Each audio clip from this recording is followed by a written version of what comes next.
into. Welcome to the Holistic Wealth Podcast. I'm your host, Keisha Blair, wife, mother of 3, author of Holistic Wealth, and founder of the Institute on Holistic Wealth. The show will showcase various experts in the key pillars of holistic wealth. Each week, we deliver the best information on how to become holistically wealthy and live your best life. Today, we have a very special guest with us. We have Elisa Udaskin, and she's the author of Be A Mensch, Unleash Your Power to Be Kind and Help Others, and she's also the founder of CaringOrganizer. Elisa, welcome to the show. We're so happy to have you here. Thank you. Great. And so I know you've had a wonderful journey through your corporate career and then transitioning, to founding CaringOrganizer and to writing a book. And so I just wanted to start out to give the audience a sense of your journey. Sure, absolutely. So as you said, I worked for about 20 years in the corporate world. I started off at Kraft Canada, and then about 13 years ago, the company moved myself and my family to New Jersey in the US. And then a few years ago, they moved us to Singapore, where I led a global team. So I was doing marketing and leading teams for Oreo cookies and Chips Ahoy and Max House Coffee and Trident Gum and just lots of fun stuff. So I worked a lot. I loved it. And I traveled all over the world and I met so many people from different cultures and worked with them. And it was just a really, really wonderful, wonderful life. Then what happened was we moved back to New Jersey because they relocated the global team. And about 6 months after we relocated here in New Jersey, I was on a leadership training back in Vietnam. And my boss called me at like 6 a.m. and said, Elisa, we just got this really an announcement that was a shock. And it was that they were going to be eliminating all the global teams. And I was part of the global teams. And so I kind of knew at that point that, my time was up. I came back home to New Jersey and we had to wait a few weeks before we found out what, was going to happen. But I really was ready to leave. I was tired. I was ready to do something different. And so I took a package. I was there for almost 20 years. And, I was happy, but I was, of course, also sad. So that we could get into that a bit later, too. It's just a lot of mixed emotions with doing that and sort of veering into sort of the unknown, because I always had my identity caught up with being, a global marketer and what I did. So I took some time and I decided to use all my air miles. I don't have any anymore, but that I used to have. And for 6 months, I took 4 different trips a week at a time to Guatemala to volunteer with a school with disabled and physically challenged and mentally challenged children. And I kept on coming back because I had this husband and kids and, had my responsibilities here. But I was trying to figure out what I wanted to do. And I knew I wanted to help people. I just didn't know what it was going to be. And so what happened was that summer, my father-in-law got very ill in Toronto and he passed away. And I observed that so many people reached out to us, but then so many other people, especially if they lived in New Jersey and we were in Toronto or different things like this, didn't know what to do. They didn't want to bother us. They hesitated. And I thought, you know what? I could really, maybe this is the idea, the spark of doing something to help people help others. And that's when I developed CaringOrganizer.com, which is a website that has tips and tools, a meal scheduler, and lots of tips on really how to encourage people to get over any hesitations they have with tangible, really practical things they can do to help other people during illness or death, things like that.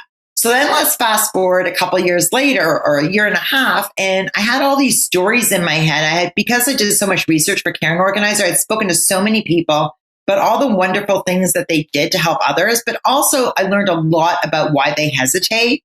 And that's when I decided to write the book. So Be A Mensch, Unleash Your Power to Be Kind and Help Others is the book that I wrote. And I am now an author. So that's my story. That's an amazing story. And there's so many things going through my head right now, Lisa, because during COVID, it's so relevant, your book. It's so funny. I was preparing for this interview with you and I thought about, in the weeks weeks that followed my husband's death, because I had just given birth 8 weeks prior. So I was also weak, also dealing with grief and a new baby. And I had a 3-year-old. And I thought about the people who I still remember to this day who did stuff, the meaningful things that you remember a decade or decades later. And those were the people who just turned up at your door with food, or turned up with buckets of soup, or turned up with, and you didn't need to ask them, right? You didn't need to ask for help. They just knew, they just acted, and they didn't put you through the motion of, oh, let me know what you want me to do help with, or call me if you need anything. Because when you're deep in grief and you have 2 babies, it's difficult. But those people who just turned up, went to the supermarket, carried groceries, or picked me up with their car and carried me to the supermarket, even filled the trolley with me with groceries. Because I remember a time, Elisa, when I was so grief-stricken, picking up an orange. I remember being over a stand, of oranges in the supermarket, and I could barely reach for one. My friend had to pull the bag and fill it with oranges for me. I was just so confused. I didn't know what to do. I was just like, what am I doing? I can't lift an orange. And for people listening in, yes, it can be that bad when you're grief-stricken and you're also weak physically. So this is why I was looking forward to our conversation, because, and I know you went through a similar situation when your father-in-law, I think, passed away, right? Like, it's so amazing that this is so important. Yeah. And so for me, it wasn't as, I would say, as raw as for you, because I would guess, one removed, because it was my father-in-law. I was very close with him, but I didn't have, it was more, I was able to observe a lot, and I was the doer. So I was your friend who was doing everything for my husband, his siblings, my mother-in-law. You know what I mean? Like, I was like, your friend would have been grief-stricken as well, but I was the support. And that's the role. I wanted to ask you something. Do you recall people who surprised you, who you didn't expect to reach out and help? Like, anybody from your community, or just long lost friends, or anything like that? Absolutely. I think angels come when you least expect it. And I was thinking about that yesterday, because I find myself thinking back to the time often, and, the people who stepped in to help when you least expect it. And we had friends in the church, and not necessarily close friends, not necessarily even full acquaintances. And they had different groups, and they turned up in groups. And I was so surprised. And they brought food, and they didn't even ask. They didn't even ask, whether I liked, whatever it was they were ordering. And I didn't care.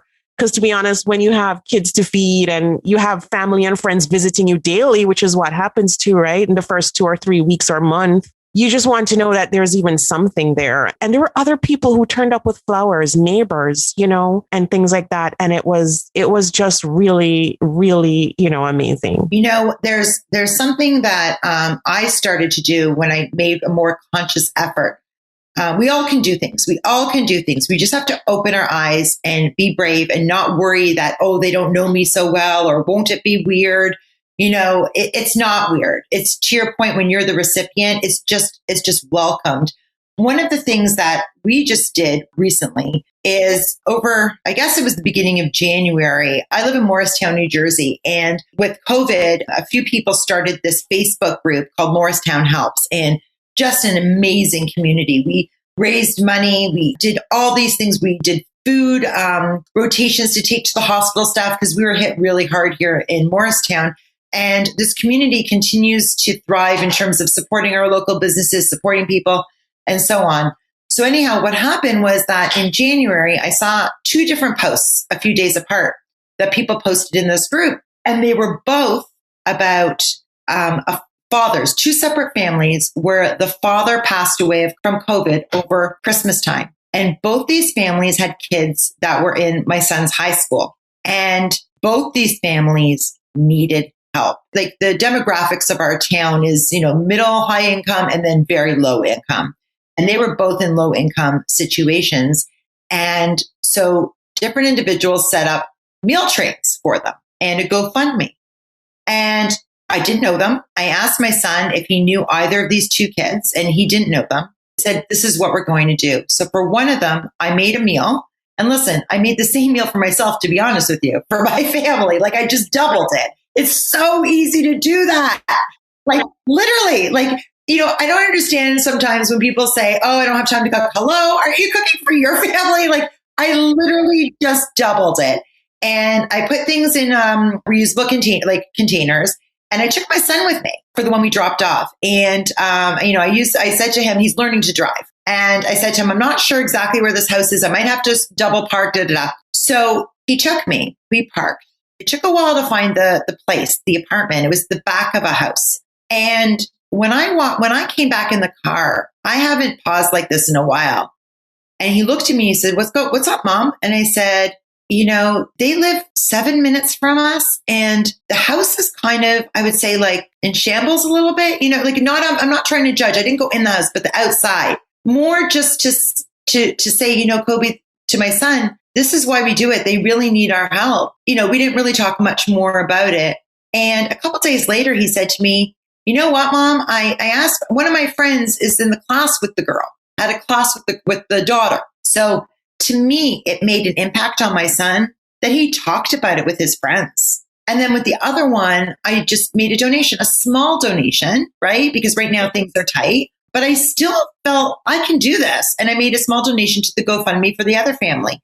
Now, I did not know either family. And I'm so grateful that people took the initiative to help them and posted about it, right? Because we can all do things, even if we don't know people. As you're talking, I'm thinking about, all the ways that we can support each other, especially when we're at that very vulnerable period where, it feels like the world is coming to an end and it feels like the world is crumbling. And so that's why I love the premise of your book so much, because you're right. We have a tendency sometimes as human beings, to say to each other when somebody's suffering through the loss of a loved one or something like that, saying, well, call me if you need anything. I'm just a phone call away. Or, send me an email, or just let me know how you're doing. And really what we're doing is putting the onus back on the person suffering to sort themselves out and to reach out to you to let you know when they need help, which is, I can tell you, having been in that position, not necessarily a good feeling and not necessarily a good thing to do. So, you read those articles all the time where it says, here are 15 things not to do, or 10 things to say, right? And this is why your book is so important too. And the work you do with CaringOrganizer in terms of the organizing aspect of it and communities being able to come together to organize to help others. And that's why I'm so drawn to it. And so, Elisa, are there any lessons from the book that you can share with the audience, in terms of ways to help or what else they can do to help and show this kindness during COVID-19? Yeah, no, absolutely. And that's a question I get often is, with all the fear, the restrictions, the real fear, the real restrictions of not being in person and in contact with people, right? People feel paralyzed, like there's nothing I can do, right? Like there's really nothing I can do. Well, I would beg to differ because there's so many things that you can do to support others when they're ill, when someone has passed away, when someone has lost a job, where you don't need to be in person. Definitely, like you said, you can make regular phone calls or texts. And with the texts, don't expect them to get back to you. You could text them once a week or once every 2 weeks and say, I'm thinking of you. You don't need to respond. I'm going grocery shopping on Wednesday. Send me your list if you want it. And then the next week, I'm going grocery shopping again, or things like that. Like make suggestions of tangible things that you can do. The other thing that you can do is, do FaceTime or Zoom. I know people are zoomed out a bit, but if somebody is living alone and they're very lonely, or, it's really important to have that FaceTime with other people so that they don't feel alone. And then another thing is you can, or if you're comfortable, you can order and you can send food to them, Uber Eats or delivery from the restaurant or things like this, right? I've done it a lot. My niece was in the hospital. They live in New Orleans. And so I got Grub Eats and I knew they were in the hospital. with her. And I thought, I didn't know which restaurant I started overthinking. I don't know what they want. I don't know what they feel like. I don't know what restaurant. And then I thought, Elisa, wait a second. I don't have to make those decisions. But if I send them a gift card to Uber Eats or to Grubhub, then they can choose what they want on their time, but they have that card and they can use it. The other thing is with technology, just the messages, emails, things like that, just stay in touch with people and don't hesitate to reach out because you think that you can't do enough. Even small things mean so much to people. You're so right, Elisa, because as you're listing the different ways that people can help, I'm thinking about them and I'm like, well, it seems even a bit easier now to help in this environment because of all the tools and technologies available to us. And the fact that you're right, there's so many apps, delivery apps, food apps. You can easily just order something, send it to a different address, easily just, order something from the supermarket if you're doing your own shopping, add a few extra items and send it to that address.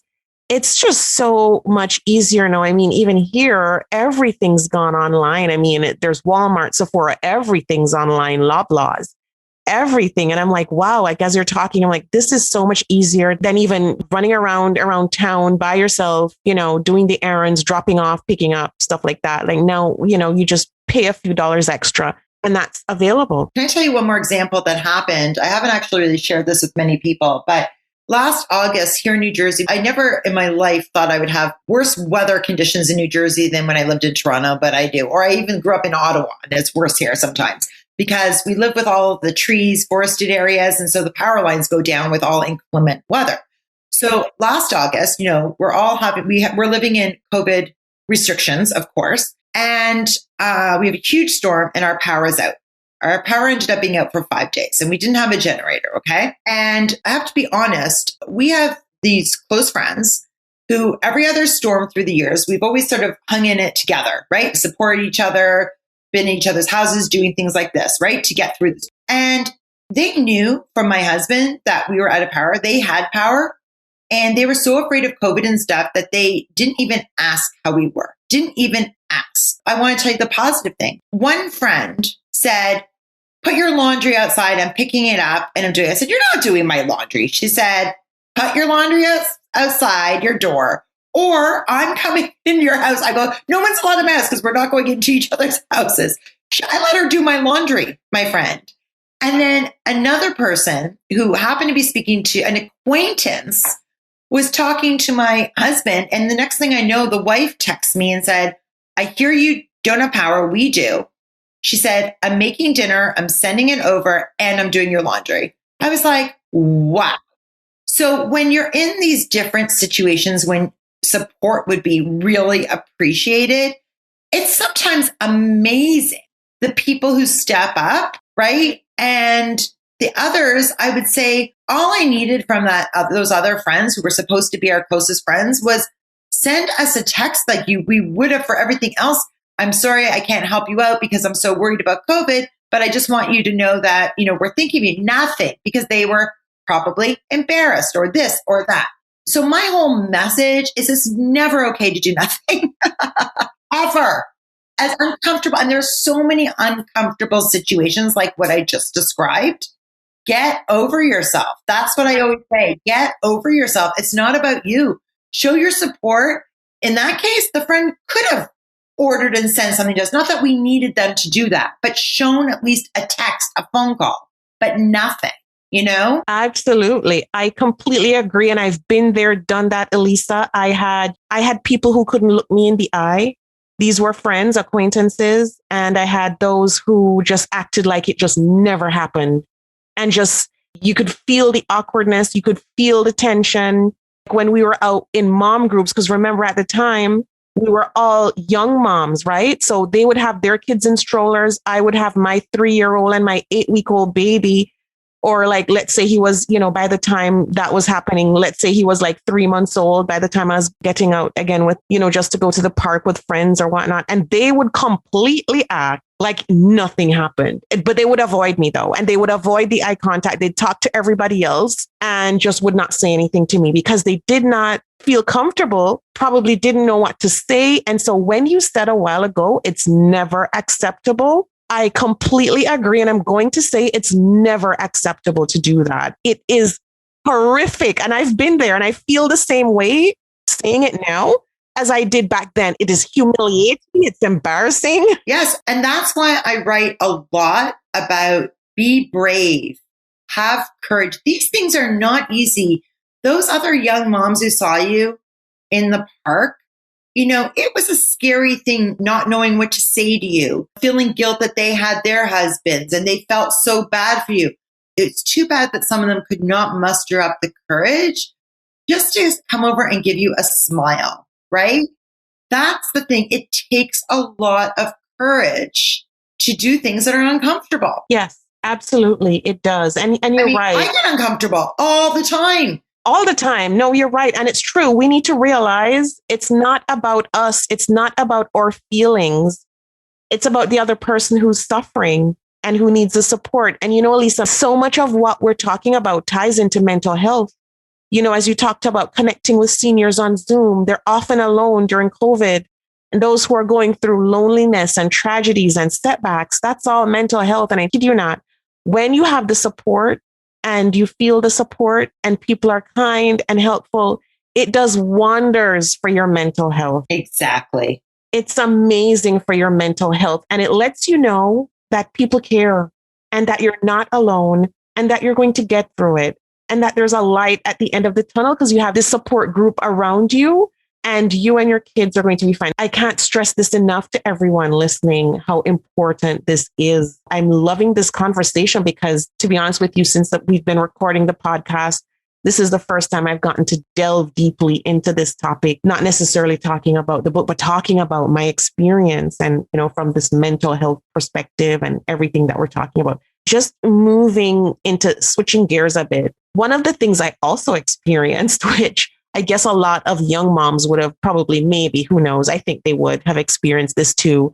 was I kept questioning all my money decisions. And so, I came up with this framework and it's the personal financial identities framework. And during the first, lockdown during COVID, readers kept coming to me because, they wanted to know how to identify theirs and really know how to harness the strengths of their personal financial identity. And so there's this free quiz now, that I've developed, and guests have been coming on the show and they've been sharing with the audience their results and their thoughts on it in terms of their daily lives, even with their spouses and families. And so I'm eager to hear your results and your thoughts on it and how much it resonates in terms of your personal life. So my results were anxious spender. Wow. And does that feel like you? Does it feel like what you've been experiencing with your relationship with money? Oh, yes, definitely. I did think about it. I think it has a lot to do with my upbringing, but then also with leaving the corporate world. So like two different things. When I grew up in definitely a middle class upbringing. But my mother was an immigrant to Canada. She came to Canada when she was 10, and her parents were Holocaust survivors. And so they basically not only lost their family, like my grandfather's 4 children and wife were killed, and then my grandmother's, all her older siblings, but they came with nothing. They had to build everything. Oh my gosh. And you're saying, so their siblings were killed? Yes, but my mom and my aunt were born after. It was my grandfather's second marriage. So he had a wife and 4 kids who were all murdered. And then he met my grandmother after they were liberated from the concentration camps, and they started a new life. Wow. So growing up, like my mom and my aunt, when they first came to Canada, of course, with their parents shared a room, right? What I'm saying is shared a room. I don't mean just the 2 girls. I mean the family, they lived in very tight quarters, and they always knew the value of money, right? And always worked really, really hard and all that. And so when I was growing up, my mom, like I always say that she was like counting pennies, really though. And, there were different times that my dad was working or not working. My mom was a housewife. There were 3 of us. And, I remember powdered milk. I remember times when things were tough. Then the 80s came, the rich 80s. And, we all felt like we were living the high life, right? So then I had my career. So I think I always had this anxious spender sort of in me because of that. My father also grew up very, very low income and had to work his way. And so I think that I always sort of had a bit of that, I would say, baggage. But then when I was working, and like I said, for 20 years in, corporate and marketing and traveling everywhere, flying around with business class, I spent more freely, I would say, definitely because of, I had more money and I was making a good income and all that. I still was careful. I wouldn't say that I never spent without thinking about it, if that makes sense. So even I just didn't have to worry so much about money. But then I went from making a really healthy salary, like I said, traveling all over the world, going on trips, doing all these things, to like, boom, nothing. Starting my own social business, which really, is tough, using a lot of my savings. And then, of course, I live in the US now. So I had to pay for healthcare, right? And insurance, which is a fortune. So that anxiety about money just came creeping out, or roaring, I would say, and worrying about it a lot. And so I made some decisions because I wanted to pursue writing the book. I wanted to pursue doing these things. And so I decided that I was going to cut back versus going for a big corporate job again. And so I cut back on quite a few things that I don't miss. Like, for instance, if anybody could see me now, I call myself a silver fox, but you could just say I have gray hair now. I stopped coloring my hair. I stopped going to the salon to color my hair, and I cut off my hair, and I love it. Like I don't miss that. But if I did, I wouldn't have chosen that, like stopped having house cleaner every couple of weeks. I do everything myself. So those were the trade-offs that I was comfortable making. We haven't gone on a family vacation in years, but we don't miss anything, if that makes sense. Like, we did so much traveling when we lived in Singapore. My kids have gone away on things, but I don't know. I'm comfortable with the trade-offs that I've made. I love that. I love your story, and especially as it relates to the anxious spender, Lisa. I just love it. Like, my mom profile. yes.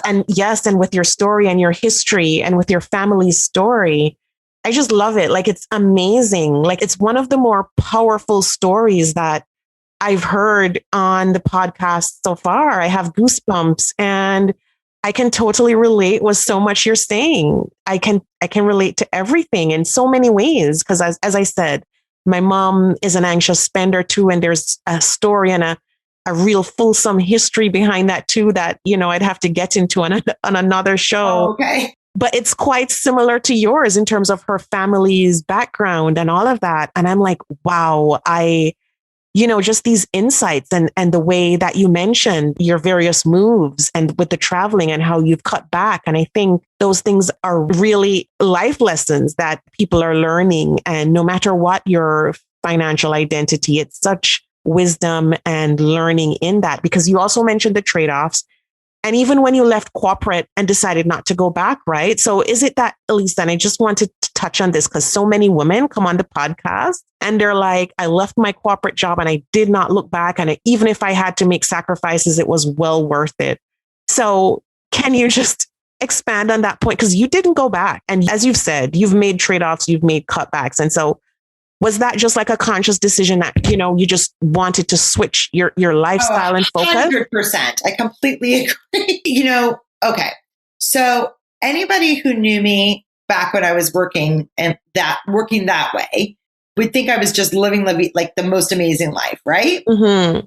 And a lot of it was really good, except that after all that traveling, I don't want to sound ridiculous, but it was business class, so I'm going to sound ridiculous, but I still was like 23-hour flights. Okay. Yes. So, because at one point for 7 months, I commuted between Singapore and New Jersey, plus in between that, taking trips to like South Africa and Mexico and Brazil and stuff like that, because we relocated our team to New Jersey, but I negotiated that my kids, I wanted them to finish the school year in Singapore. Mm-hmm. So I agreed to go back and forth.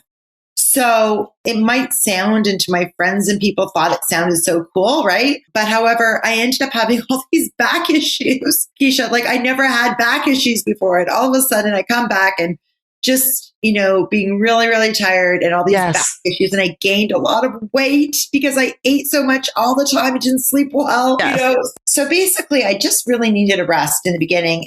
But I think that my first reaction was, I wanted to try something different and I didn't want to go back to it. And I just wanted to try something different and see if I was going to be happy with it. And I knew it would come with trade-offs.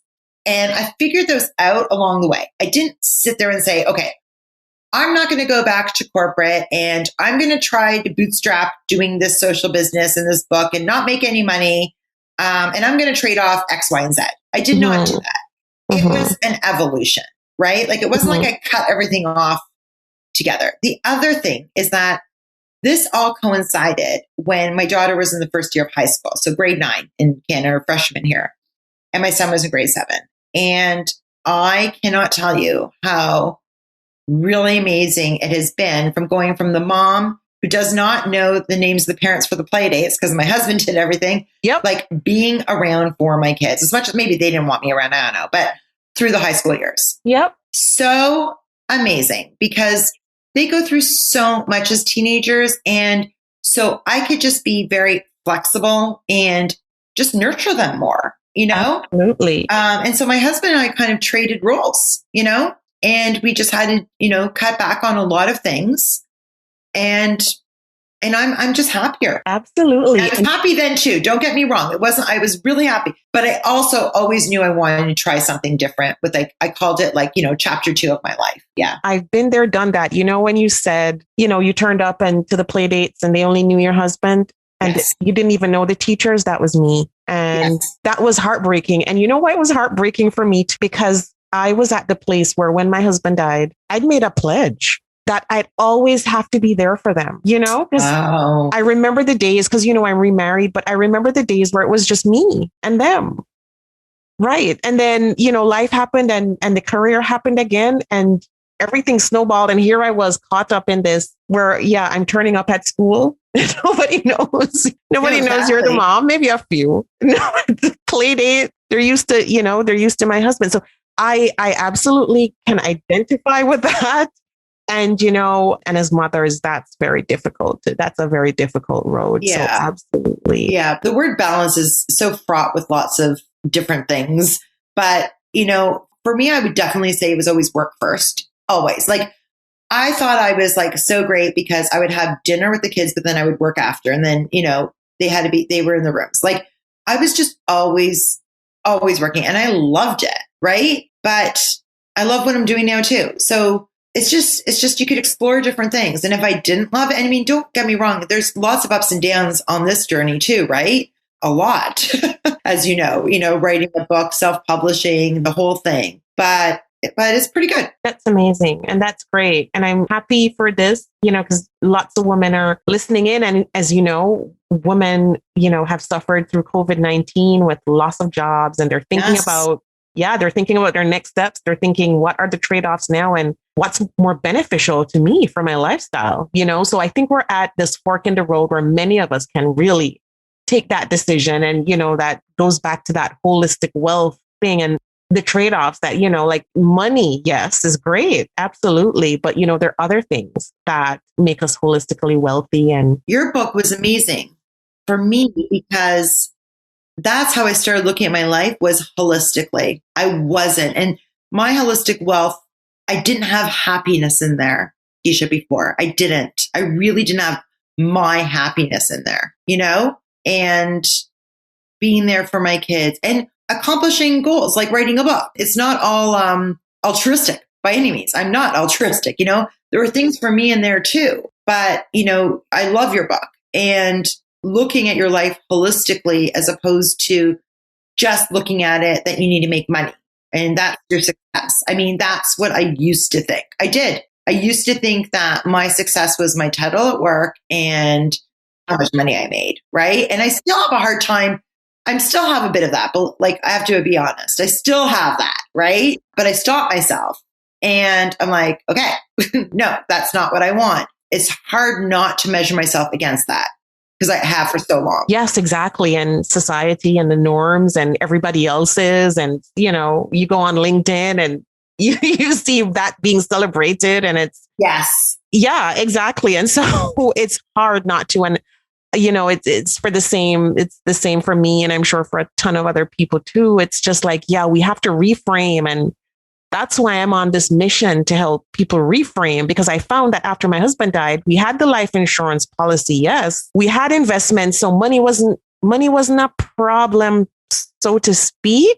But I realized that the things that made me feel happy and worthwhile, like those relationships, the people who supported me, my mental health, Elisa, my physical health, feeling healthy and strong and eating right, my spiritual health and being able to meditate and pray, those were the things that really got me through it too. I mean, yes, I didn't have to worry about being broke. I didn't have to worry about where our next meal was coming from.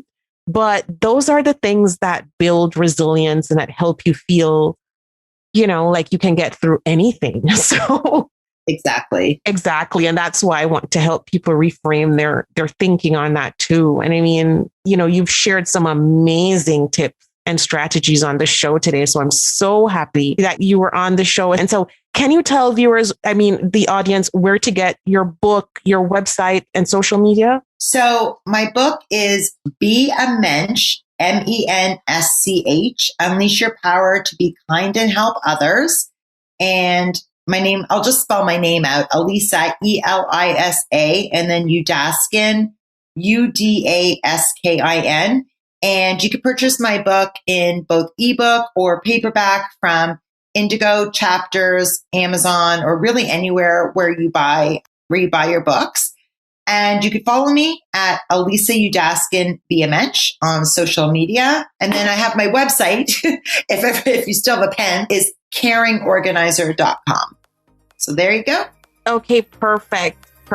And thank you so much again for being on the show. It was amazing having you here. Thank you so much. Thank you for joining us this week on Holistic Wealth with Keisha Blair. Make sure to visit our website, KeishaBlair.com, where you can subscribe to the show on iTunes, Spotify, or via RSS, so you will never miss a show. While you're at it, if you found value in this show, we'd appreciate a rating on iTunes, or if you simply tell a friend about the show, that would help us out too. Are you a member of the Institute on Holistic Wealth? If not, what are you waiting for? Go to instituteonholisticwealth.com/memberships to choose your membership plan and join. As a member, you get so many perks. Free worksheets, advice, coaching, and a member's workshop to design an intentionally designed life. You need to figure out your life purpose? Take the Build Your Life Purpose Portfolio online self-paced course.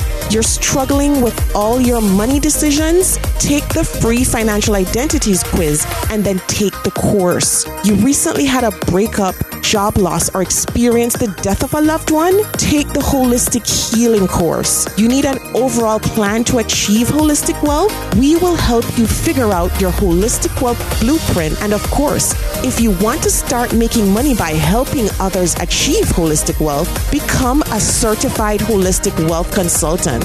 Regardless of what career you've got, the Institute will show you how to increase your income and walk in your purpose. The sooner you join, the sooner you start to achieve a more holistically wealthy lifestyle. And you're going to want to stay for a very long time. So go to instituteonholisticwealth.com/memberships to join. If you haven't read the book yet, pick up a copy of the award-winning, best-selling Holistic Wealth 32 Life Lessons to help you find purpose, prosperity, and happiness.